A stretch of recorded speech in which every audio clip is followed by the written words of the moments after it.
Olha só, Sars, eu acho que vale a pena, inclusive porque isso foi objeto de muita discussão no país inteiro, rendeu louros ao governador do Rio de Janeiro, Cláudio Castro, a mega operação dos complexos da Penha e do Alemão, que deixou mais de 120 mortos, entre eles 4 policiais, foi celebrada como uma grande ação contra o Comando Vermelho. Quem é TH Joias? TH Joias é um ex-deputado estadual do Rio, que foi, inclusive, preso por ter ligações com quem? Com o Comando Vermelho. Que tipo de ligações? Ele, inclusive, lavava dinheiro para, repito, o Comando Vermelho.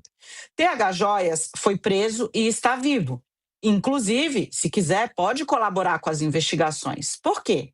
Ele já era ex-deputado quando foi pego pela Polícia Federal, portanto, está longe de ser a cabeça do esquema. Delação, colaboração premiada só é permitido a quem não lidera a organização criminosa. Então, aparentemente, TH Joias pode cumprir esse requisito. Por quê? Porque ele é avisado pelo presidente da Assembleia Legislativa do Rio de Janeiro de que haveria uma operação para prendê-lo. Como você mesmo disse, não só é avisado, como a decisão registra que o deputado preso hoje, o Bacelar, presidente da Assembleia Legislativa do Rio de Janeiro, deu orientação para que o TH Joias destruísse provas. Destruísse provas.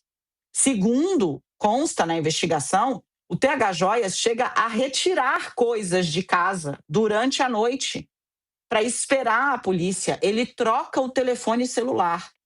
De novo, porque ele foi preso. Vínculo com o Comando Vermelho. Lavagem de dinheiro para o Comando Vermelho. Ele não estava no Complexo da Maré. Ele estava deitado em um colchão de notas de 100 e de 50 reais e de 200 reais. Aliás, se a nossa produção achar a foto, vale a pena colocar. Este é o Bacelar, presidente da Alerj, que avisou o parça dele, TH Joias, vai ter uma batida aí na sua casa. Se prepara, joga o que vai dar problema fora. Ele troca o celular e é tão assim, de novo, né? O roteirista de Brasil parece que não ensina nada a ninguém, porque ele joga um celular fora com o que poderia incriminá-lo, compra outro e que é apreendido pela polícia e não apaga as mensagens que trocou com o presidente da Alerj. Atenção ao que eu disse aqui. Lá atrás, eu disse: as pessoas podem estar celebrando agora, mas essa operação do Rio de Janeiro tem um encontro marcado com a justiça, porque o judiciário não pode fechar os olhos para uma operação que deixa 120 mortos, 2 sem cabeça, alguns sem braço, uma cabeça pendurada numa estaca no meio do mato, e entender que isso foi efetivo. Inclusive porque se você prende essas pessoas, você tem a oportunidade de investigar, de encontrar colaboradores, de encontrar agentes que possam ser reinfiltrados e desbaratar eficientemente. O que nós dissemos desde o início o problema no Rio de Janeiro está muito próximo do insolúvel, porque há uma imbricação entre polícia, política, milícia e tráfico. Tá aí a prova, né? Quem comemorou primeiro, inclusive os aliados do governador Cláudio Castro, que chegou a pensar em colocar o nome dele para teste para a presidência da República, agora tem um convite a olhar a realidade e entender de fato se matar 117, né, 118 peixes pequenos do tráfico, sem prender o principal alvo. Aliás, dos mortos, nenhum estava entre os alvos da operação pedida pelo Ministério Público e acatada pela Justiça do Rio, resolveu. Não resolve.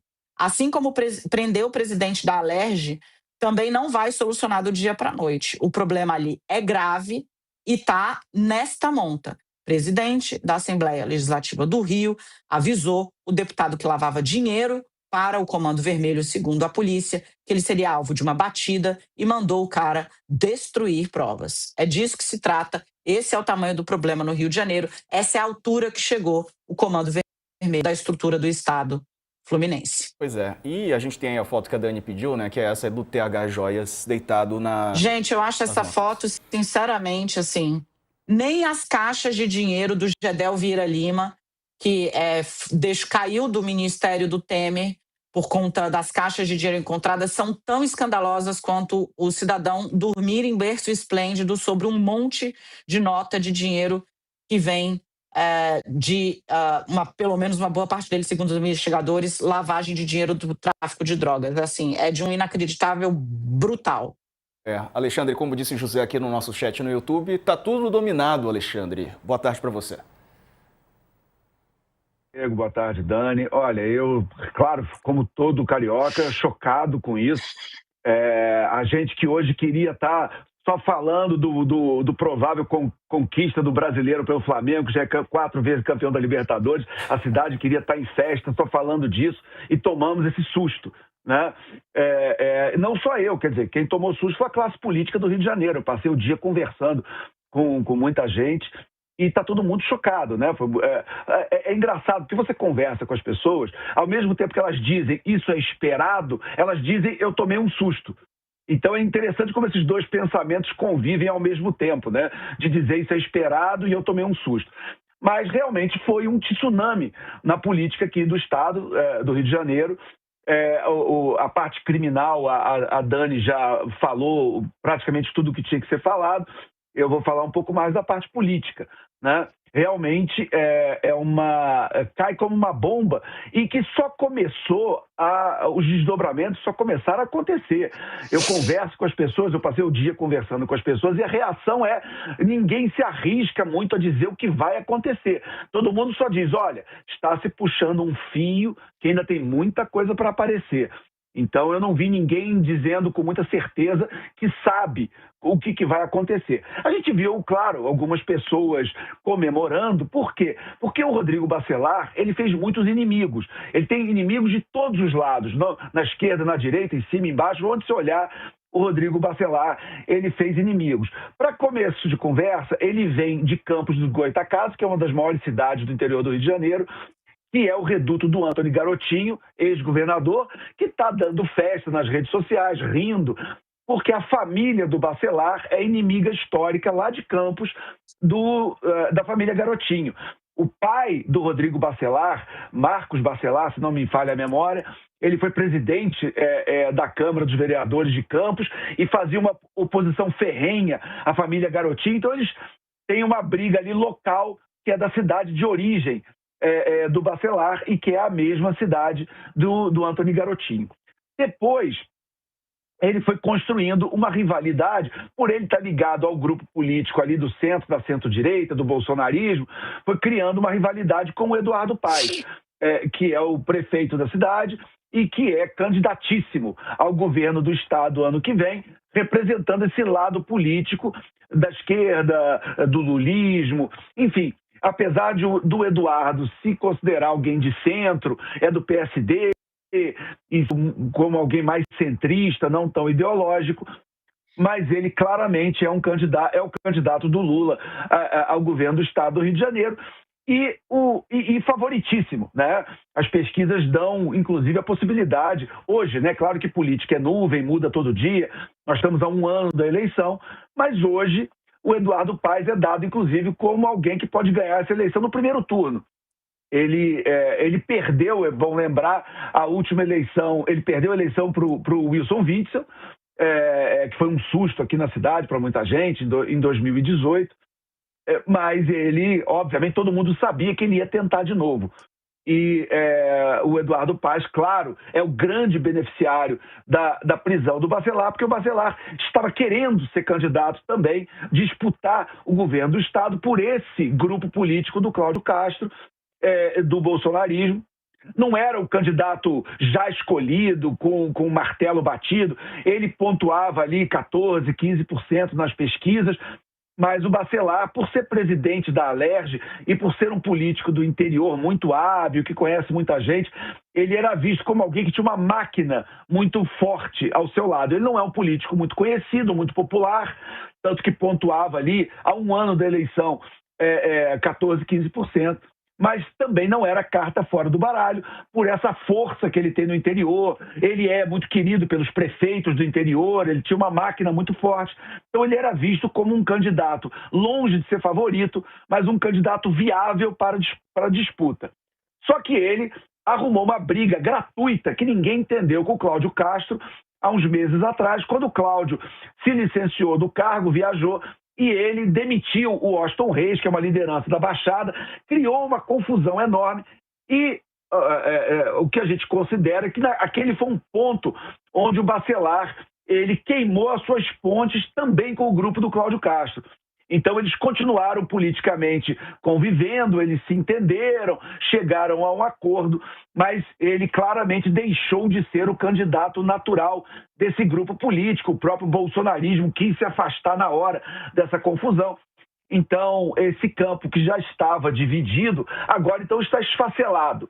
A direita, o bolsonarismo, o Cláudio Castro, hoje eles não têm um candidato natural à sucessão do próprio Cláudio Castro, que não será candidato, nem ele mesmo abre qual é o destino político dele, se ele vai ser candidato ao Senado, se ele vai tentar uma vaga num tribunal de contas, muita coisa se especula em relação ao futuro do Cláudio Castro.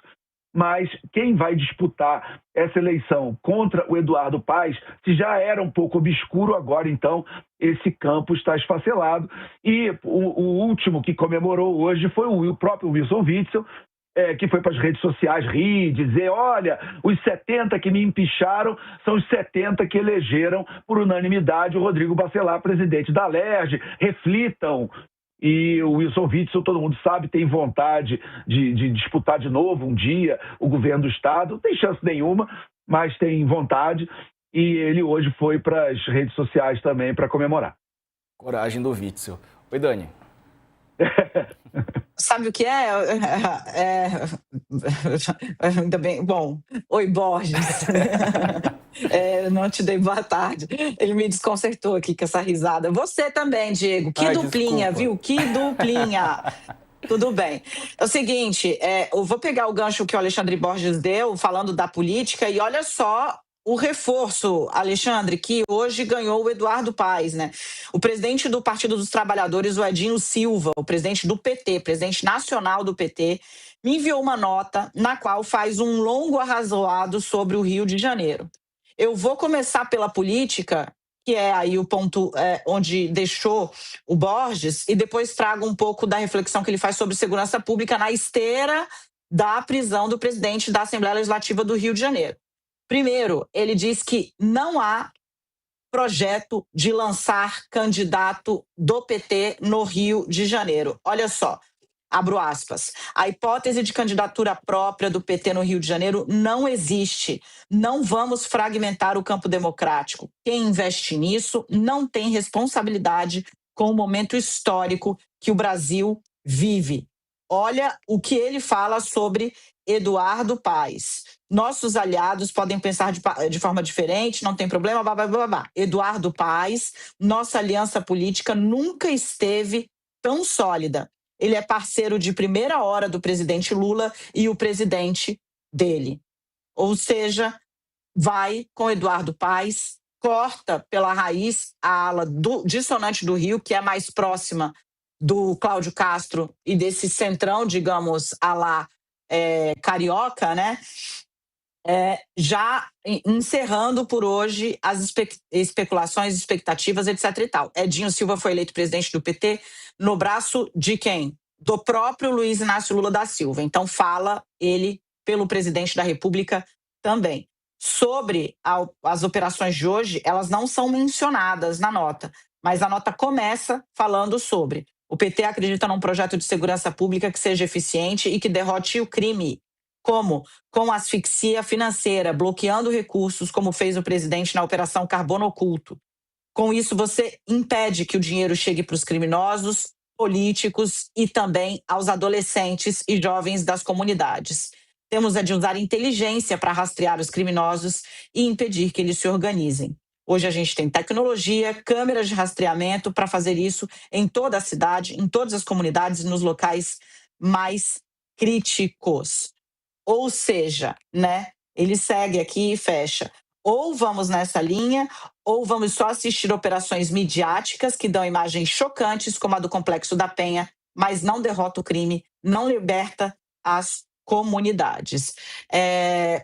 Bom, o Paes está surfando mesmo, é isso, vai sozinho e o problema ainda conseguiu, digamos assim, mitigar qualquer tentativa de dividir ou de tirar e trazer um novo candidato que fosse do campo da esquerda contra ele.